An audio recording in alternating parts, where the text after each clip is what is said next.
Greetings, dear ones. I am Kryon of Magnetic Service. Each week, we tell you much the same thing about the perspective and the perception that you might have of what is going on and that we would have from beyond the veil. We know who's watching. Perhaps there are those who would watch this program later having never seen it as it is presented now. We know who you are as well. No matter when this program is presented and you hear my voice, I will tell you this. Spirit is aware of you. It has nothing to do with the age of the program. It's always in the now.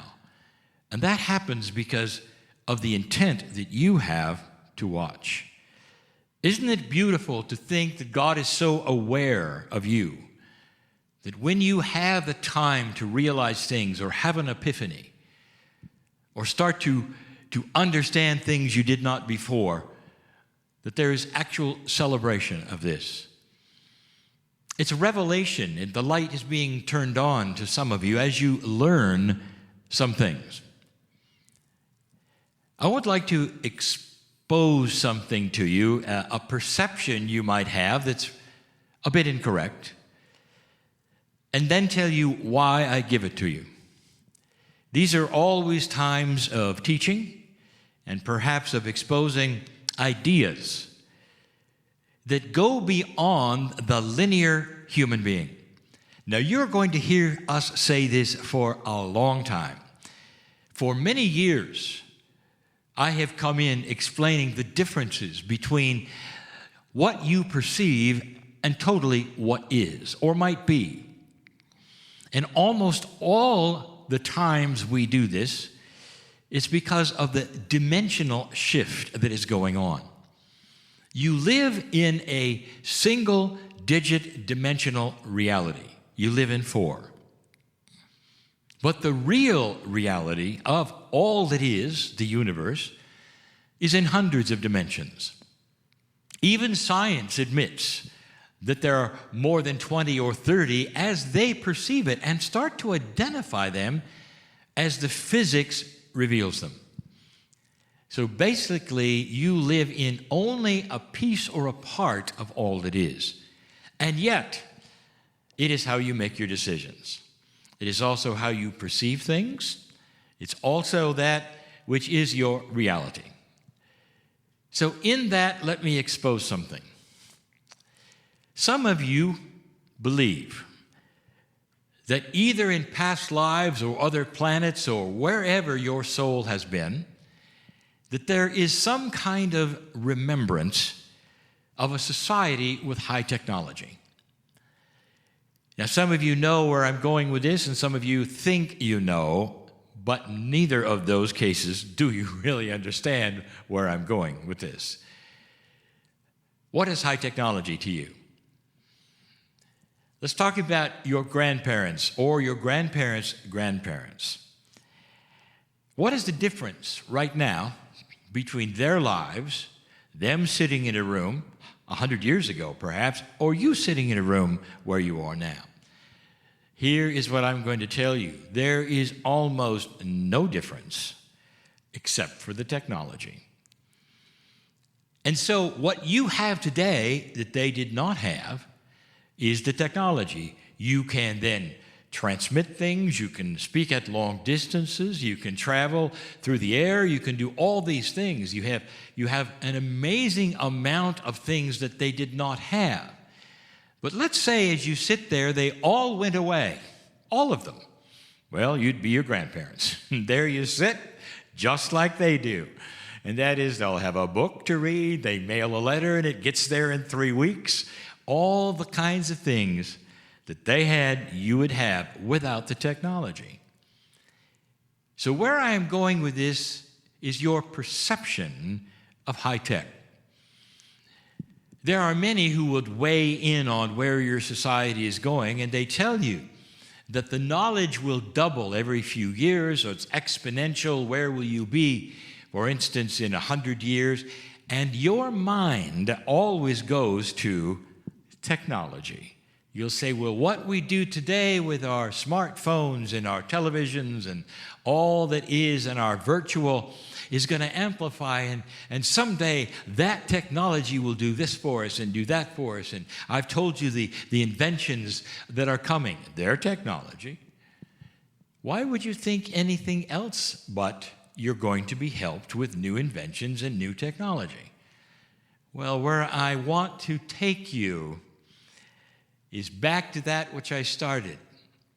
Let's say you felt you were part of a place in the past, either here on this earth or on another planet, that had high technology.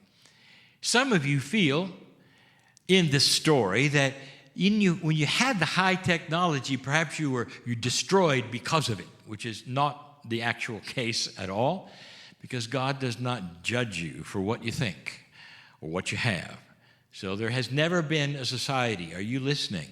There has never been a human society that was destroyed by God because of what humans did. You have free choice, dear ones, and there is no judgment. Now, that is contrary to what almost all of you have been told. This God who loves you dearly and is part of your soul thinks of you as a beautiful, beautiful extension of itself, almost a child of God. There is no judgment for learning, dear ones. When your children start to ride a bike and they will fall over, do you rush up, point at them, and saying, we're going to punish you now? Or do you pick them up, wipe their tears away, and say, you can do it. You can do it. Do you see what I am saying? Do you expect God is dysfunctional enough to watch humanity learn and fall and learn and fall and then destroy them because they do? Or is God there to pick you up, dust you off, hold your hand, look in your eye, and say, let's try again. Let's try again. You see what I'm saying? So high technology has never been your downfall, but let's talk about what you think it is. This is where it gets fun for me. It exposes biases. It exposes that which you think you know and that you don't, because you're not aware of what's coming. Let's go back to that society. Let's say you visit that society in the past, again, either here or another planet, and you walk in and they greet you. They say, oh, it's so great to have you back here. And you look around and you don't see any technology. You don't see smartphones. You don't see airplanes. And yet you see the results of them everywhere. You see, one of the humans you see that's welcome you back says, wait just a moment. And they close their eyes and say, you know, Sally wants to talk to you. She's just waiting over there in the next street. I asked her to come on over. And you say, wait a minute. I didn't see you use your phone. You say, oh, we don't use phones here. I just asked her. We're always in touch. We have multiple channels. We can talk to each other anytime we want to. You see, we have a very high consciousness. Well, by the way, Fred will be here any moment. He's right now in Europe, but he'll be here in just a second. Do you see where this is going? And then Fred walks in the door. And you want to say to Fred, well, how was your flight? And Fred might look at you and go, what are you talking about? I just transferred with my consciousness one place to another. It's easy because I know how, and so does everyone else here, and the communication is instant. You sit down at a meal and you ask, how could such a meal be prepared, and where is your freezer? Where is your refrigerator? And they look at like you're crazy. And they say, all of this was available instantly to us. We manifested it because it's simply atomic structure altered. We did it ourselves, and it's pure. And it has all the vitamins we want within it because we manufactured it with our consciousness, and we converted that which was one thing into another. Do you see where I'm going to this? Do you see what the perception is? That is high technology. Not one device, not one transistor, not one solder joint, not one screen to touch. And then when it came to that which was their entertainment, that is another story. They put themselves into the story that they wanted to see, and not only did they enjoy it, they participated within it, almost like they were the thespians of the movie they were watching. What a time. You've been there. That's high technology. And why would I tell you this, and what's the purpose? I want you to get chills when you think about this. That's where you're going. Dear ones, I have told you that this planet is headed for that which is an evolved consciousness. And evolved consciousness doesn't just mean you're not going to go to war, which is part of an evolved consciousness. An evolved consciousness doesn't just mean that you know better or that integrity will be better. It means that high technology is going to come from within. The very things that you laugh at today as being a little too strange, the twins, again, who can talk to each other or sense things on both sides of the earth, what's going on there? What is that? What kind of a consciousness allows you to do that?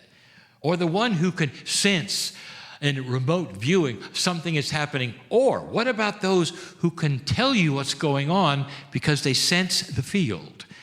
We've spoken of that as well. The field is where consciousness lies for you to sense, because the potentials of what is being thought and what is happening all are there. Think of that. Everything that might be so powerful in the future that's being thought of is in the field. Or things that perhaps are going to happen because of what people are already doing that you don't know about is in the field. So you're not fortune-telling when you describe what is already in the field from other consciousness. You're simply reporting. That, dear ones, may seem a little bit high-tech. You've got a future machine, you might say. Where is the screen where you look at it?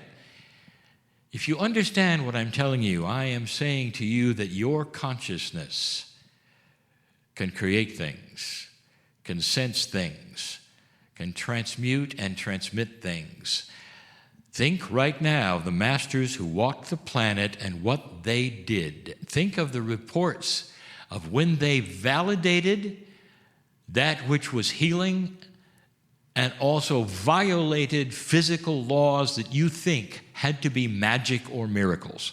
What if that was high consciousness working at a level you haven't seen that is available to every single human on the planet?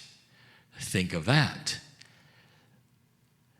Perhaps you didn't understand any of this channel. Well, you're just going to have to get it on a replay. It's good to listen to again. What if the high technology that is coming is going to be you? Perhaps in another body when you return, maybe generations from now, maybe a long time from now, that shows an entire different kind of earth without the gadgets because you don't need them. Think on these things and smile at the magnificence of the human that's going to create it. And so it is.